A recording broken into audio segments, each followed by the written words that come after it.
মোৰ প্ৰতিটো কামে মোৰ প্ৰতিটো চিন্তাই এই দেশৰ বুকুত ৰচে হৈ সোণোৱালী ভৱিষ্যতৰ সপোন। মোৰ জীৱনৰ আহে আহে মোৰ যৌৱনৰ কোহে কোহে সেই সপোনৰ কলৰৱ। দেশে দেশে দেশ আছে, এনে বহু দেশৰ অৰঙে দৰঙে মই ঘূৰিছোঁ। বহু বন্ধুৰ সতে হাতে হাত ধৰি ফুৰিছোঁ। কেতিয়াবা সাগৰ পাৰত, কেতিয়াবা খেজুৰ তলত, নতুবা পাহাৰ তলিত খন্তেক জিৰাইছোঁ। বন্ধুৰ সতে প্ৰাণ খুলি প্ৰাণৰ কথা পাতিছোঁ। তাৰপিছত আকৌ আৰম্ভ কৰিছোঁ নতুন যাত্ৰা। এনে বহু যাত্ৰাৰ শেষ মোৰ দেশ, যাৰ বুকুৰ উমে মোক দিছে ভাল পোৱাৰ আনন্দ, যৌৱনৰ প্ৰাচুৰ্য, জীৱনৰ নতুন অৰ্থ। এই দেশৰ প্ৰতিটো পুৱাই মোলৈ লুকাই আনে ঐশ্বৰ্যৰ বিপুল সম্ভাৰ। প্ৰতিটো সন্ধিয়াই বৈ আনে স্নিগ্ধ ফুলৰ সুবাস। প্ৰতিটো ঋতুৱে মোক দি যায় জীৱনৰ আশীৰ্বাদ। মোৰ দেশৰ বাবে মই জীয়াই আছো, এই দেশৰ বাবে মই জীয়াই থাকিবলৈ মৰণ পণ কৰিছো। ৰণুৱা বনোৱা হালোৱা এই সকলোৰে মাজত ঐক্য হৈ, বিৰোধৰ মাজত সংহতিৰ সম্ভাৱনা হৈ মই আছো। জীৱনে মৰণে শয়নে সপোনে এই দেশৰ আহ্বান মই শুনিছো। শত্ৰু মিত্ৰ সকলোকে মই চিনিছো, সিহঁতৰ অন্তৰ মই বিশ্বাসেৰে জিনিছো। শান্তিৰ চৰাইজুৰিক আজৰি ভৰাই দিছো ভঁৰালৰ এমুঠি ধান, পৰাণৰ একোটি গান। আৰুতো মোৰ একো নাই, মোৰ দেশ মোৰ কল্লোলিত সপোনৰ উত্তাল তৰংগই মোক লৈ যায় গভীৰৰ পৰা গভীৰতলৈ, আদৰ্শৰ কঠিন পৰ্বত মূললৈ। এই দেশ মোৰ প্ৰাণৰ প্ৰাণ, মোৰ গানৰ গান, মোৰ দেশ। পোনপ্ৰথমে মই সকলোকে বিশ্ব পৰিৱেশ দিৱসৰ বহুত বহুত শুভেচ্ছা জনালোঁ।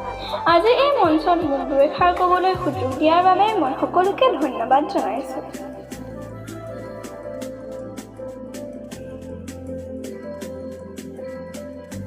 আজি হ'ল 5 জুন বিশ্ব পৰিৱেশ দিৱস।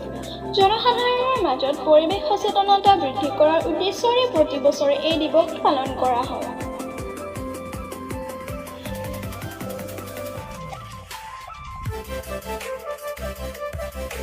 বিশ্ব পৰিৱেশ দিৱস প্ৰথম পালন কৰা হৈছিল 1974 খ্ৰীষ্টাব্দৰ 5 জুন তাৰিখে।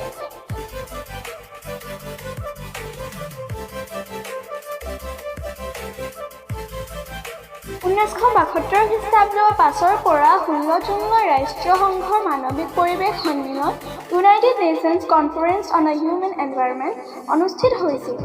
তেতিয়াৰ পৰা প্ৰতি বছৰে এই দিৱসটো পালন কৰাৰ সিদ্ধান্ত গ্ৰহণ কৰা হয়।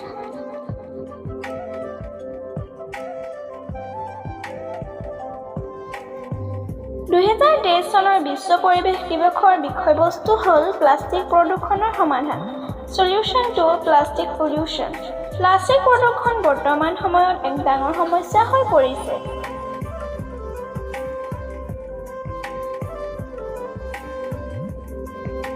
সেয়ে প্লাষ্টিকৰ পৰা হোৱা সমস্যা, প্লাষ্টিকৰ ব্যৱহাৰৰ হ্ৰাস, প্লাষ্টিক প্ৰদূষণ কিদৰে সমাধান কৰিব পাৰি আদিৰ বিষয়ে জনসাধাৰণৰ মাজত সজাগতা অনাই হৈছে এইবাৰ বিশ্ব পৰিৱেশ দিৱসৰ মূল মন্ত্ৰ।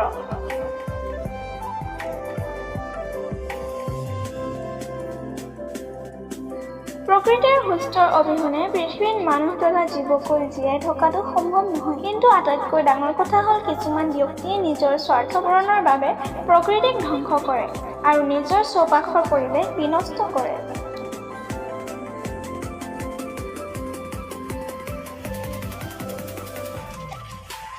সুস্থ পৰিৱেশ অবিহনে জীৱৰ সৃষ্টি, বৃদ্ধি আৰু বিকাশ সম্ভৱ নহয়। গতিকে পৰিৱেশ প্ৰদূষণমুক্ত কৰি ৰখাৰ লগতে পৰিৱেশ সুৰক্ষা কৰাটো প্ৰতিজন ব্যক্তিৰ দায়িত্ব আৰু কৰ্তব্য।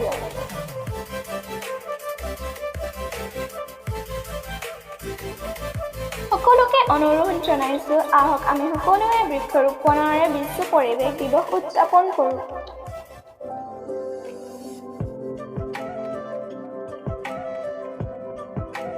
শেষত পুনৰবাৰ সকলোকে বিশ্ব পৰিৱেশ দিৱসৰ শুভকামনা জনাই আজি মোৰ বক্তব্যটো সামৰণি মাৰিছোঁ। ভুল হ'লে ক্ষমা কৰিব। ধন্যবাদ।